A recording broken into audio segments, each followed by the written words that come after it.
dia langsung peluk, saya meronta karena saya juga emosi waktu itu. Kalau pecah kayak gitu, bisa saya didiskualifikasi. Cuma dalam hati saya bilang, saya berdoa lah, Tuhan tolong saya, Tuhan tolong saya. Saya mau menang gitu.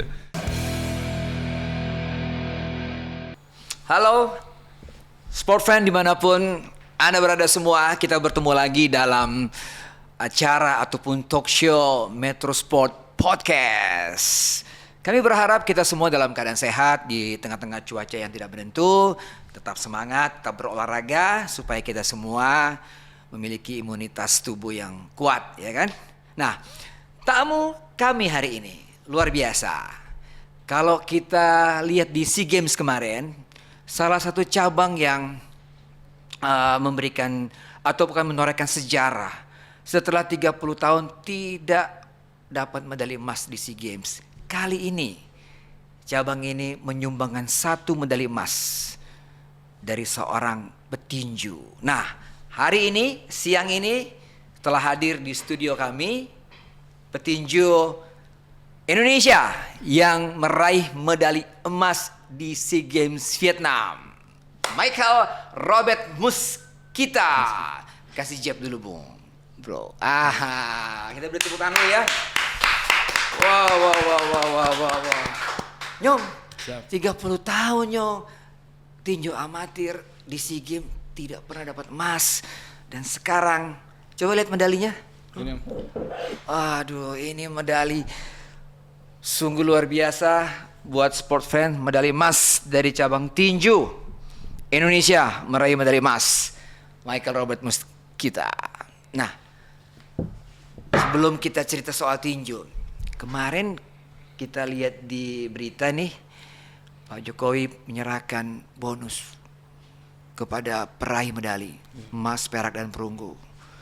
Wah, dapat 500 juta nih, Nyong. 500 juta, luar biasa. Hasil kerja keras dan disiplin dan pertanding yang luar biasa di Vietnam kemarin. Uang keping segitu banyak untuk apa? Keping di bonus 100 juta. Iya. Mungkin kedepannya beta mau cari rumah. Cari rumah di Ambon sana atau di Jakarta?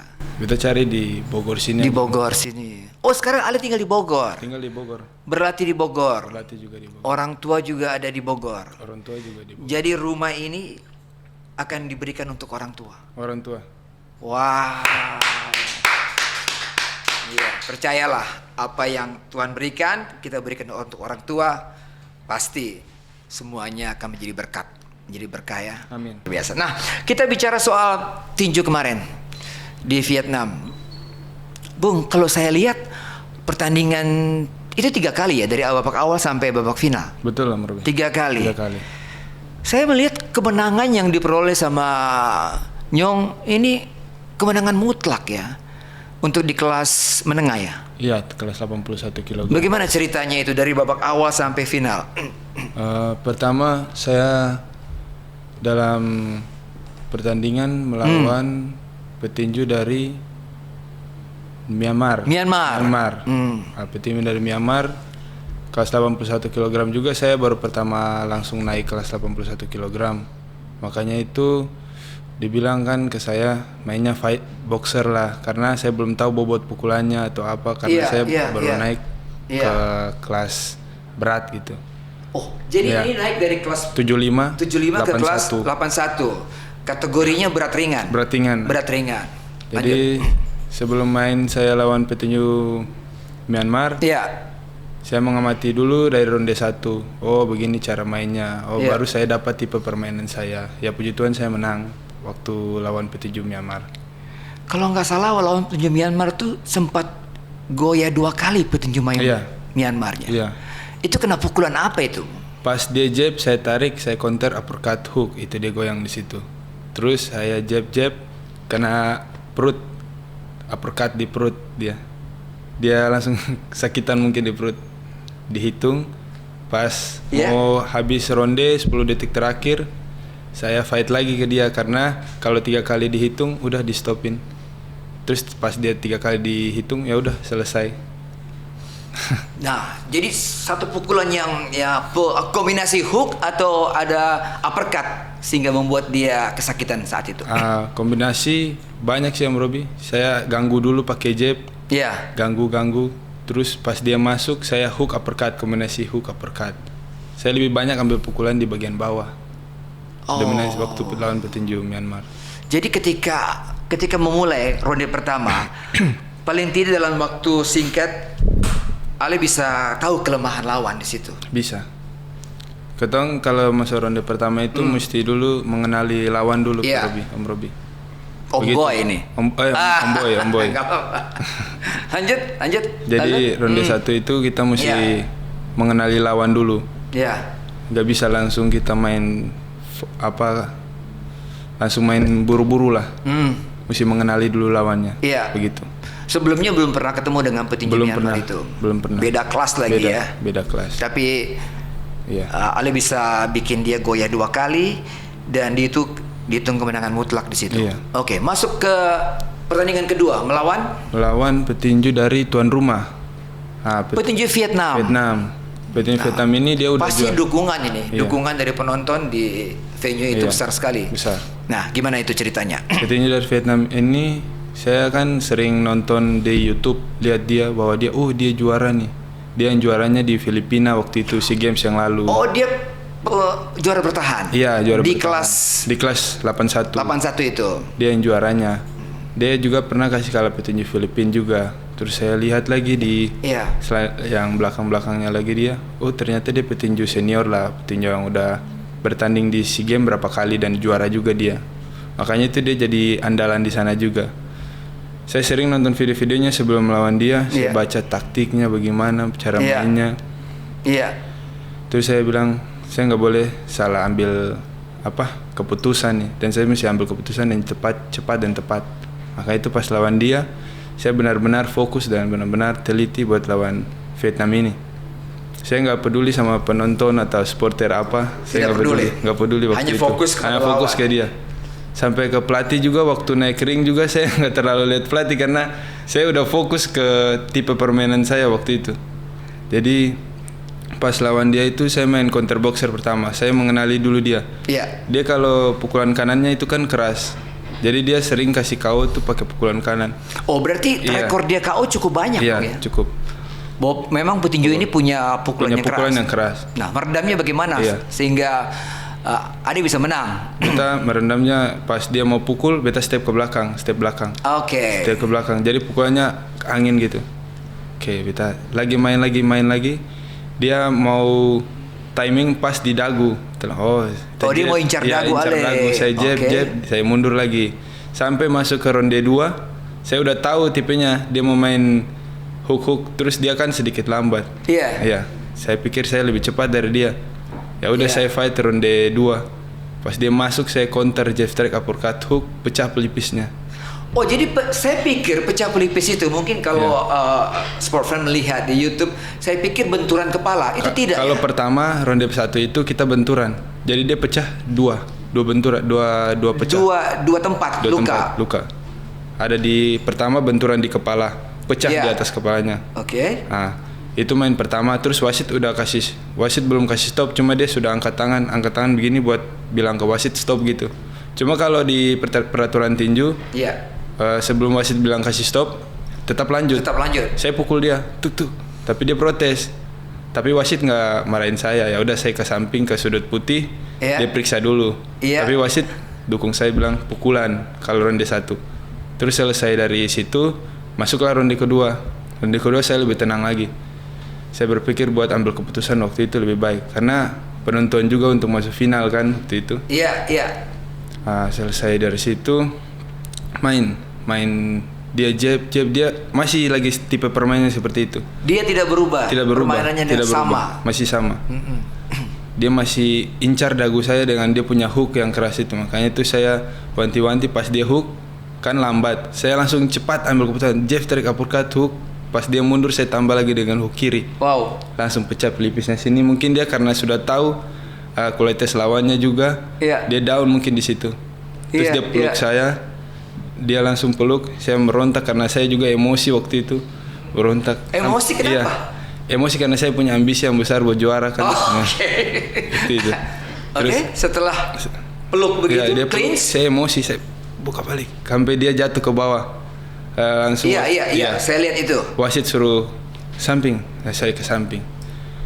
Terus kata pelatih bilang, udah pegang kepala karena tuan rumah. Kalau pecah kayak gitu, bisa saya didiskualifikasi karena dibilang kena kepala atau apa. Iya. Kepala atau sengaja membenturkan. Iya, atau sengaja ya, gitu. Tapi, cuma dalam hati saya bilang, saya berdoa lah, Tuhan tolong saya, Tuhan tolong saya. Saya mau menang gitu. Jadi saya di samping, saya tunggu sampai di akhir, tapi dalam hati saya yakin saya tetap menang. Pelatih udah terserah lah bagaimana, udah pusing lah, takut kan karena di tuan rumah. Ya tuan rumah. Iya. Dia udah bangga waktu ronde 3 dia bilang hore gitu kan. Iya. Tapi saya dalam hati saya yang menang di sini, saya yang menang. Ya langsung pemenang Michael Muskita. Saya langsung lompat di situ. Nah, ada momen yang saya lihat ketika clinch, ketika sepersekian detik clinch direlai oleh wasit atau oleh umpire, Anda masuk dengan pukulan kiri hook. Itu memang boleh. Itu kan kalau dalam peraturan tinju kalau stop emang nggak boleh pukul. Kalau stop tidak boleh pukul. Ketika kalau dibilang break itu step ke belakang pukul lagi boleh. Walaupun posisi saat itu. Walaupun kita lagi pelukan. Iya. Jadi wasitnya waktu itu bilang break bukan stop. Saya dengar baik-baik break. Jadi pas bilang break, saya tarik ke belakang, saya hook langsung di pas dagunya. Iya, saya lihat itu. Iya. Kok sempat-sempatnya Ali pukul pakai hook kiri? Iya. Terus pas dia jatuh, si wasit mungkin dia lupa dengan dia punya kata bilang break, mungkin dia pikir stop bilangnya gitu. Dia pikir dia bilang stop. Akhirnya dia panggil saya. Stop, dia bilang katanya stop gitu. Kita heran kenapa dia bilang stop. Terus dia potong poin saya ronde 1. Cuma saya tahu itu pasti permainan buat bikin mental saya jatuh, tapi saya nggak. Pokoknya saya tetap dengan fokus. Tetap dengan fokus. Saya bermain ya sampai ronde 2 yang saya ceritain. Saya tetap fokus dan saya tetap optimis buat menang. Good. Ketiga, final melawan petinju Thailand. Final lawan petinju Thailand. Dia tipenya tipe fighter, masuk terus karena jangkauan tangannya kalah dengan Ale. Cuma mungkin kalau jam terbang, saya akui dia jam terbang lebih banyak karena dia senior ya. Udah lebih tua. Dan jadi semua petinju dari babak awal sampai final itu usia di atas. Iya, di atas saya. Michael dan juga lebih senior. Lebih senior. Iya. Jadi lawan petinju Thailand, saya juga udah lihat tipe mainnya kayak gimana. Lihat video-video bertandingnya juga kayak gimana. Dia juga pernah ketemu sama lawan semifinal saya juga. Iya. Tapi yang menang Vietnam sih. Jadi saya pelajari dari dia. Oh ternyata dia main fighter begini-gini. Ya udahlah, setiap hari saya istirahat dulu lawan Vietnam itu 1 hari. Besoknya saya lawan Thailand. Lawan Thailand, ya pelatih sama ini kan udah percayalah ke saya. Udah kamu pasti begini. Cuma saya pikir Thailand ini bagus juga karena dia punya daya juang juga bagus. Terus dia senior juga. Tapi kalau saya perhatikan pukulannya tidak ada yang telak. Tidak ada. Bahkan wasit semua memberikan angka 5-0. 5-0. Untuk menang mutlak itu namanya. Jadi pas ronde pertama saya langsung fight sama dia. Saya langsung habis-habisan karena final. Ronde pertama saya main jab, uppercut hook. Pokoknya saya tekan terus dia. Ronde 2 juga demikian begitu. Cuma karena memang dia punya mental yang bagus juga. Dia terus tahan pukul juga. Setiap berhenti ronde dia angkat tangan. Saya pikir dia tetap. Dia tetap punya motivasi. Karena sebelum akhir ronde pasti ada. Ada kesempatan, lucky blow atau apapun yang terjadi. Makanya itu saya juga tetap kuatkan hati walaupun saya capek, apapun saya tetap lawan waktu itu. Singkat kata, Michael menang, Indonesia Raya dikibarkan. Dinyanyikan, bendera naik. Bagaimana perasaanmu? 30 tahun. Kita nggak pernah dapat emas. Mungkin bukan kalau di SEA Games sih 2 orang sih waktu itu dapat medali emas, bukan 30 tahun, Om. Ada waktu itu Kak Korne sama Aldo Sugoro. Saya yang ketiga.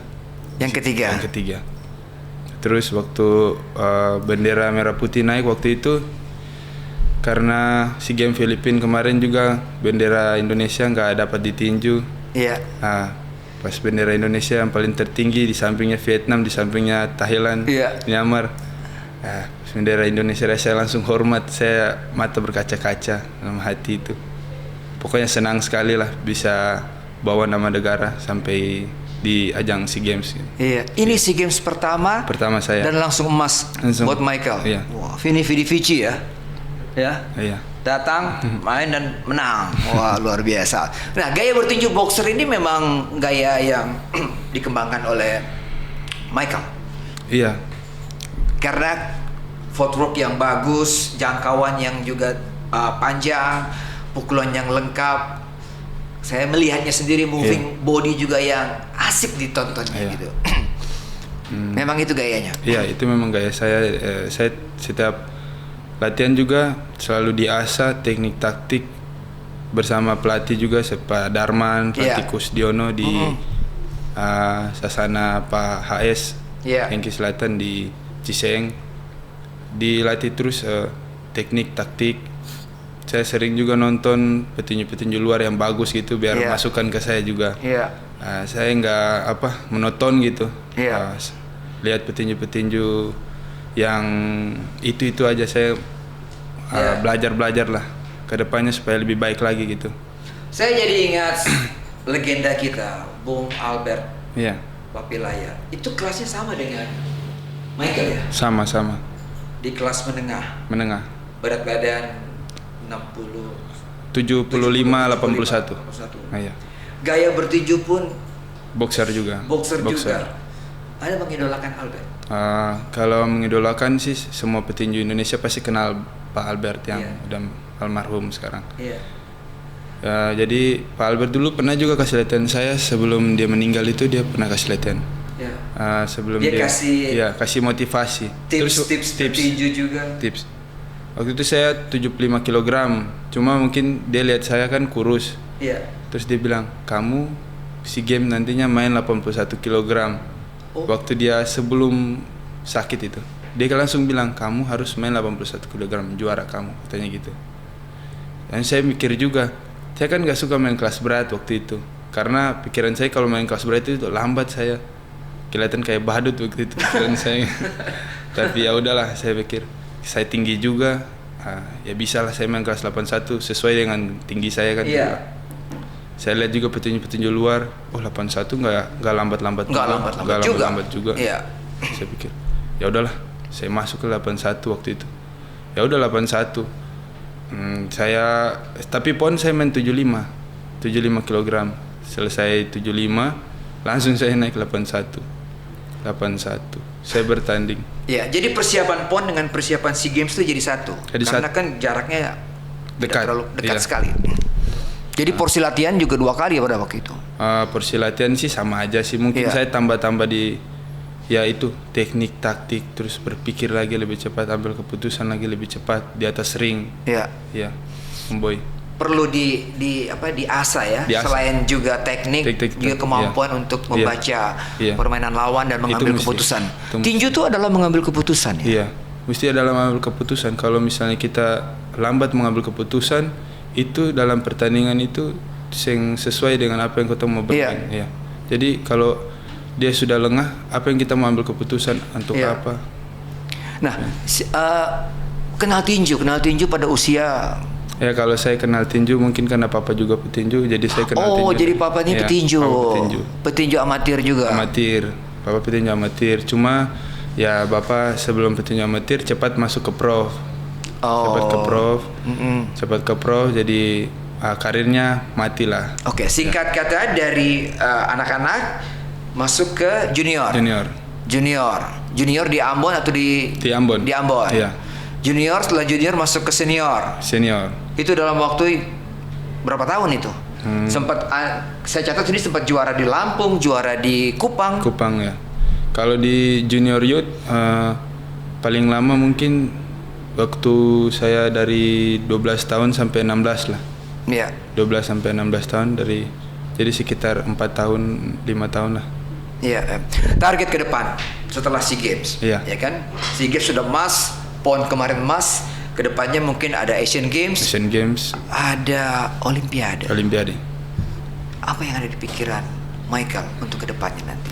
Cita-cita, target, umur masih 21 tahun kan? Iya, 1 tahun. Iya. 21 tahun. Iya. Semua atlet pasti keinginannya pasti di titik puncaknya yang tertinggi itulah Olimpiade. Olimpiade. Jadi sekarang kan saya udah ambil nasional PON, Iya. terus di ASEAN SEA Games. Iya. Ya, terus nanti kedepannya saya juga berpikir untuk nanti di Asian Games, Paralimpik, Olimpik, kejuaraan dunia. Itu target saya. Dan itu juga karena saya sampai di sini juga waktu itu ada almarhum Walter Rumsori Iya. yang bawa saya dari Ambon latihan tinju, susah senang di sini, yang perkenalkan saya di tinju, promosikan saya sampai saya masuk pelatnas itu Iya. Om Walter Rumsori yang sekarang udah mendiam waktu tahun kemarin karena COVID-19. Iya. Dia meninggal. Dia punya motivasi dan punya punya motivasi untuk saya untuk menjadi petinju besar nanti di Olimpiade, dan itu memang target dia. Jadi masih ada tahapan yang cukup Iya, panjang untuk dia bertanding di Paris nantinya. Paris. Karena sebelumnya di Tokyo kualifikasi Michael gagal ya. Gagal di Jordan. Pelajaran apa yang Michael dapat dari kegagalan untuk Olimpiade di Tokyo? Iya. Pelajaran saya sangat banyak kekurangan di saya. Iya. Sangat banyak kekurangan mungkin dari teknik taktik saya, fisik saya. Iya. Terus komunikasi lagi sih lebih penting menurut saya. Komunikasi maksudnya? Komunikasi itu dari atlet ke pelatih, pelatih ke pokoknya komunikasi itu menurut saya itu paling penting itu pas naik pertandingan, supaya kita bisa mendalami dekat lagi dengan pelatih. Iya, dekat lagi dengan pelatih biar dapat begitu kayak dia punya chemistry begitu. Jadi peran pelatih sangat penting bagi seorang petinju ya. Sangat penting. Ayah pernah memberikan tips memperkenalkan tinju, lalu juga ada pelatih junior, ada pelatih pelatnas, pelatih Jabar juga ada. Nah, katanya juga pernah dilatih oleh pelatih Kuba. Kalau kita tahu Kuba, dia adalah gudang petinju amatir dunia. Apa yang Michael dapat dari pelatih Kuba? Kalau teknik taktik semuanya saya akui saya belajar dari petinju Kuba, dari atlet pelatih Kuba namanya Barbaro Fernandes. Waktu itu saya di NTT pelatnas, saya latihan sama Barbaro Fernandes itu sekitar 1 tahun lebih. Tapi itu betul-betul dia tangani dengan full sama Barbaro Fernandes. Jadi tipe saya bermain sekarang itu dan dulu tuh beda karena dirubah sama dia. Oh ya? Iya. Apa perbedaannya? Ini menarik nih. Dulu saya tipe permainnya fighter. Walaupun saya tinggi, saya tetap bermain fighter. Dan saya nggak mau tahu, saya tetap fighter. Pukul sampai ronde 3 habis. Pokoknya maju terus untuk jual beli pukulan sampai ronde 3. Cuma karena perubahan dari baru-baru mencerahkan pikiran saya, bicara terus, latihan dia ngomong terus, komunikasi terus walaupun dia pakai bahasa Kuba. Tapi saya mengerti karena udah mungkin jiwa tinju ya. Dia pakai gerakan begini. Oh, saya mengerti. Dia rupanya harus diubah gaya tinjunya. Jadi dia bilang itu tinju itu mesti pakai pikiran, hati, sama jiwa laki-laki. Itu. Jadi filosofi tinju itu diberikan sama dia. Pelatih Kuba. Pokoknya semua dia berikan, teknik taktik, dia berikan fisik, dia berikan kekuatan, dia kasih tahu mesti gimana caranya supaya dapat kekuatan. Michael, dukungan Pertina bagaimana sekarang? Sebagai induk tinju amatir. Dukungan Pertina sekarang saya rasa sangat baik untuk saya kedepannya nanti, karena program-program nanti kedepannya untuk mencapai prestasi yang lebih tinggi lagi kedepannya. Kalaupun masih kurang, kira-kira apa yang menjadi usulan dari Michael? Usulan dari saya sih sebenarnya nggak ada usulan sih, tapi masukan aja sebenarnya. Masukan dari saya sebenarnya mungkin dalam pelatihan kita mesti mungkin tertata lebih rapi lagi gitu, dalam kayak macam pelatih fisik gitu, pasti pelatih fisik pelatih teknik pelatih teknik gitu. Biar terprogram dengan baik aja gitu. Berarti program pelatihan yang baik gitu. Itu sangat penting bagi petinju. Tidak hanya buat Michael, tapi petinju-petinju di kelas lainnya yang masuk di timnas ya. Wow, masukan yang bagus tuh buat Pertina. sport friends, buat tinju amatir kita yang mulai bangkit lagi, ya kan? Supaya pelatihnya lebih ada pelatih fisik, ada pelatih taktik dan sebagainya. Taktik, ya. Oke. Nah, kabarnya kejuaraan dunia untuk tinju itu akan digelar di Indonesia. Ya, di Indonesia, di Manado, Sulawesi Utara. Wah, kalau gitu Anda pasti ikut dong, harus ikut dong. Ya, saya mau ikut cuma karena saya sekarang udah masuk dalam kesatuan CASIS, calon siswa. Calon siswa di Jawa Barat, Polda Jawa Barat. Ya. Oh, masuk ke polisian. Iya, saya masuk kepolisian. Memang cita-cita dari Michael untuk Iya, jadi waktu ada itu di kepolisian. Iya. Gimana? Memang saya waktu itu mau cari pekerjaan. Sebelum itu kan saya di Pelatnas ditawar masuk tentara, cuma karena saya fokus untuk menjadi atlet. Iya. Saya bilang sabar dulu, saya mau ini dulu. Terus 2 tahun saya nggak cari kerjaan. Pas saya pulang PON ada daftar buat masuk polisi. Kata pelatih, kamu udah daftar di situ. Ya udah pelatih, saya daftar. Saya pergilah ke Bandung. 1 bulan lah saya daftar di sana sampai Pantohir. Ya, puji Tuhan saya lulus karena saya kasih sertifikat PON waktu itu. Oh, iya. Medali emas di PON. Iya.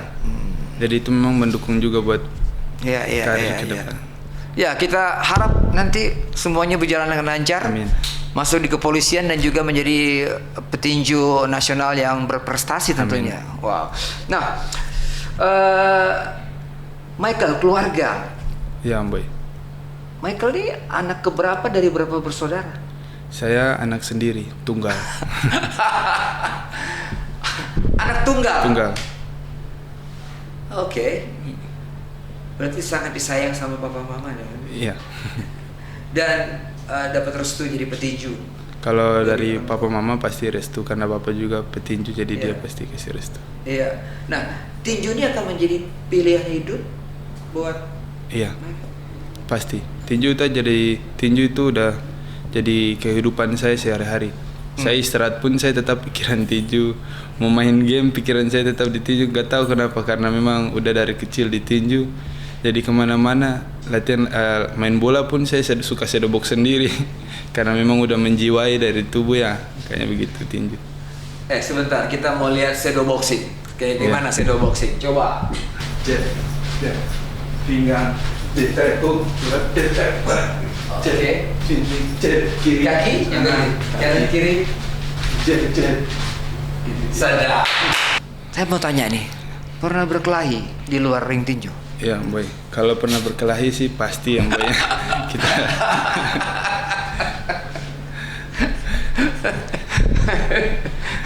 Pernah berkelahi di luar ring tinju? Pernah, Boy. Maksudnya berkelahi di jalan gitu? Kalau saya sih nggak berkelahi buat cari-cari masalah begitu dulu waktu saya masih sekolah-sekolah, masih pikiran anak-anak muda. Kalau senggol ya udah kita pukul-pukul gitu. Selain tinju tuh sukanya apa? Apa cuma tinju aja di pikiran? Kepala? Kalau selain tinju, olahraga lain maksudnya, Boy? Atau hobi lain? Kalau mungkin hobi lain sih saya ya mungkin main game gitu sih. Main game aja anak-anak muda ya. Kalau untuk lain sih nggak terlalu. Kan bisa main basket dengan tinggi. Iya. Ya kalau main basket ya cuma main-main aja, tapi nggak terlalu hobi untuk terus-menerus gitu. Oke. Main games main dong, ya kan? Iya, main game. Sudah ada kekasih? Ya, belum. Oke, fokus di tinju saja. Jadi belum ada waktu untuk. Nah, rajin ke gereja kah? Ke gereja setiap hari Minggu saya ke gereja. Setiap hari Minggu ke gereja, itu penting sekali ya. Oke, kita sudah 30 menit ya, luar biasa apa yang sudah kita dapatkan dari Michael. Nah, ada quick question nih, Michael. Quick question, jawab dengan cepat, ya kan? Jawab dengan cepat, langsung pilihannya mana? Pertama, papeda atau roti? Beda. Pilih liburan ke laut atau ke gunung? Ke laut aja. Ellie Pickle atau Chris John? Elis Pikal. Musik rock atau R&B? R&B. Barang yang selalu dibawa setiap hari? HP.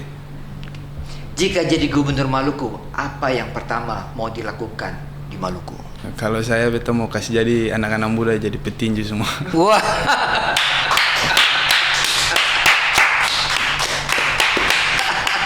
Mike, thank you sudah hadir. Kita bicara 30 menit, banyak hal yang kita bicarakan. Ya, Semoga dengan kehadiran Michael di sini memberikan dampak positif dan tentunya buat dunia tinju. Amin. Khususnya tinju amatir. Amin. Supaya lebih lagi berprestasi, Amin, tidak Boy. hanya emas di SEA Games, Amin. tapi juga buat di Asian Games dan juga buat di Olimpiade. Tidak Amin. hanya Michael, tetapi petinju-petinju Amin. muda yang lain. Nah, satu kata, pesan Mike buat adik-adik Iya. yang juga dulunya seperti Mike, Iya. suka tinju, untuk menjadi petinju. Apa pesannya? Tidak Pesan- hanya di Ambon, Iya. Seluruh. NTT, Papua, Sumatera, Jawa, Kalimantan. Iya.